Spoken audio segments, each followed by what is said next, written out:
ওই তো কি রে শ্বশুর বাড়ি থেকে এলি? হ্যাঁ কাকা বাবু। ও মেয়েটি কে নেবেন?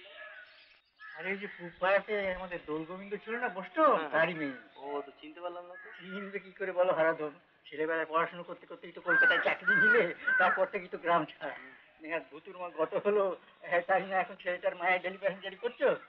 আচ্ছা চলি আমি। হ্যাঁ মা, মা, মা গো। কে? পুষ্প? হ্যাঁ মা। হঠাৎ চলে এলি যে? আমি কি জানতাম মা যে এমনি ভাবে হঠাৎ আমাকে চলে আসতে হবে? জামাইয়ের সঙ্গে আবার ঝগড়া করে এলি নাকি? না মা, বাধ্য হয়ে আসতে হয়েছে। না না বাচ্চা, এ তো ভালো কথা না।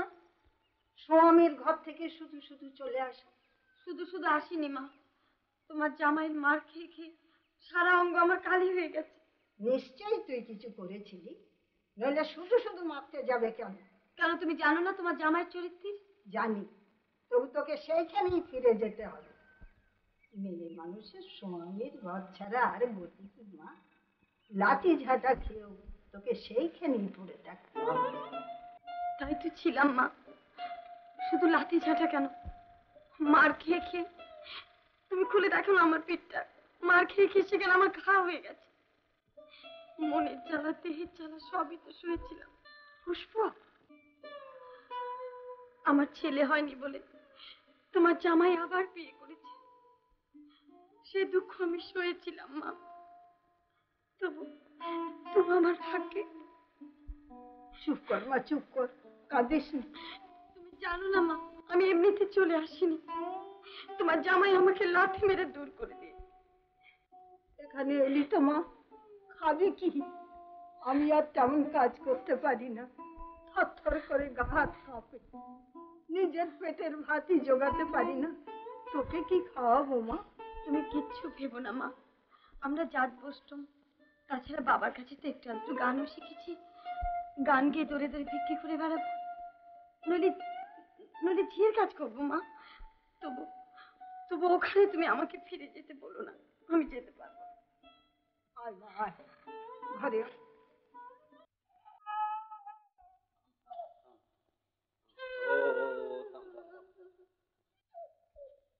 মধু, বালাবো, বালাবো।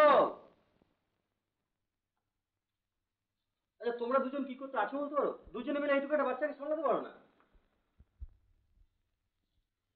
তুমি কিছু বলবে? হ্যাঁ দাদা বাবু, আমি আপনার কাছে এসেছি, আপনারা লোক রাখবেন। লোক? কে থাকবে? আমি থাকতাম। তুমি? না এরা তো রয়েছে, আমার এখন লোকের দরকার নেই। বাবু, নেপাল বাবু আপনাকে ডাকছেন। ও তুই বল, আমি যাচ্ছি এক্ষুনি। বালাবো, তুমি একে কিছু মুড়ি দিয়ে দাও। এই বুঝি দাদাবাবুর ছেলে? হ্যাঁ। নাম কি ওর? ভুতু। ভুতু? সে কি গো, এত সুন্দর ছেলে নাম কিনা ভুতু? তোর মা কোথায়? আর 2 বছর হলো মা মারা গেছেন। তোমরা বুঝি দেখাশোনা করো? যতদিন না নতুন মা আসে, তবে তার বেশি দেরি নেই। দাদুর এ মাসেই বিয়ে। তুমি দাঁড়া বাবা, আমি মুড়িয়ে এনে দিচ্ছি। তোমাকে ফুল পেটে দেবো, দেখো। ও এই দেখো, খাচ্ছে না।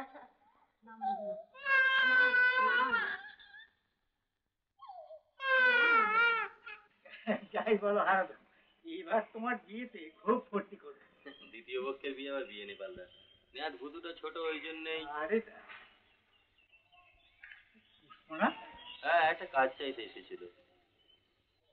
হ্যাঁ আমার কাছে দুদিন গিয়েছিল, দূর করে দিন। আসলে কি জানো, মেয়েটাই হচ্ছে বল। থাকো সব কথা। হ্যাঁ থাকে। তা ইয়ে, বিয়ে দিন ঠিক করলে কবে? বিয়ের দিন এই মাসে 26-এ ঠিক করেছেন পাল্লা। 26? গুড, খুব ভালো, খুব ভালো, পরশু শীঘ্র। হ্যাঁ আচ্ছা তাহলে এখন উঠি। আচ্ছা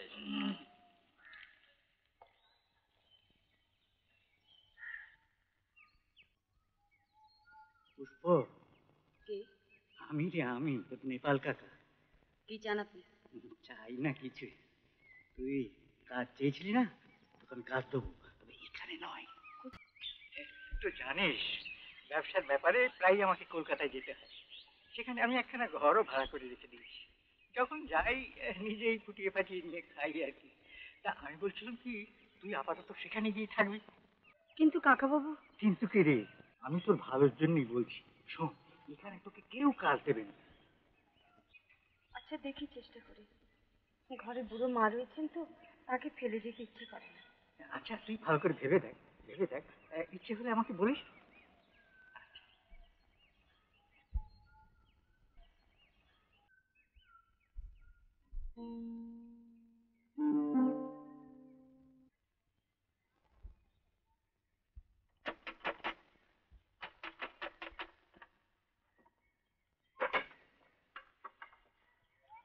কি চাই? সকাল থেকে আমাদের মা বেশি খাওয়া হয়নি, দুটি মুড়ি দেবেন বৌদি। স্বামীর ভাত ছেড়ে ভিক্ষা করতে বেরিয়েছি, তোর মুখ দেখলেও পাপ হয়।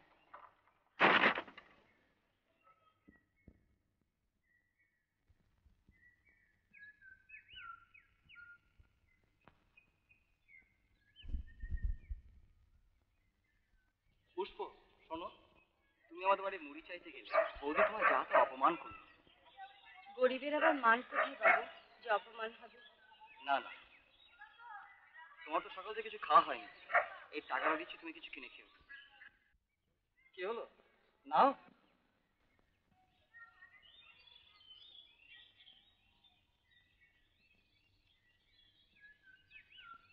ভগবান আপনার মঙ্গল করুন।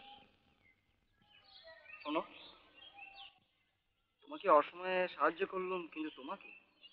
বলুন বাবু, এর বদলে আমাকে কি করতে হবে? কিছু না, মানে সন্ধ্যাবেলা একটু। বুঝেছি, আপনার বাবাকে আমি কাকা বাবু বলে ডাকতাম। গ্রাম সম্পর্কে আপনি আমার দাদা। বোনকে এসব নোংরা কথা বলতে আপনার লজ্জা করে না? এই নিন আপনাকে। আচ্ছা, আমাকে চটিটি গায়ে কেমন করে থাকিস আমি আর তোকে দেখবো। তুই নিজের চোখে দেখেছিস? আর দেখেছি সোজা কাকা মেয়েটাকে টাকা দিল। চল তো দেখি।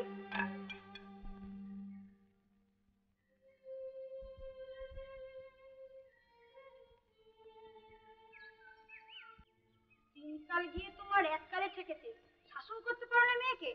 কেন, কি করেছে পুষ্প? টাকা টাকা, আমার দেওরের কাছ থেকে কত টাকা এনেছে, এক্ষুনি ফেরত দিক, নইলে আমি যাচ্ছে তাই করবো। সে তো এখনো ফেরেনি। আমি তো এসবের কিছুই জানি না মা। তা জানবে কি করে? নিজের পেট চলে না, তাই মেয়েকে নিয়ে এসে ভাঙিয়ে খাবে বলে। যত সব ছোট লোক। চুপ করে বল। ছোট লোক আমরা নই, ছোট লোক তোমার দেওর। চুপ করে হাত ভাঙি। কত টাকা নিয়ে এসেছিস? মা! দে ফেলে দে। মোর মোর গলায় দড়ি যাবে না তো। বেরো বেরো আমার বাড়ি থেকে বেরো। তোর জন্য পুরো বয়সে আমাকে এই সমস্ত কথা শুনতে হলো। বেরিয়ে যা, বেরিয়ে যা, তোমার স্বাদ মিটেছে তো বৌদি, এবার বাড়ি যাও।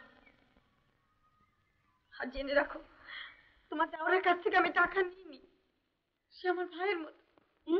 সত্যি সাবিত্রী, স্বামীর কুলে কালি দিয়ে এখানে এসেছিস লোকের সর্বনাশ করতে।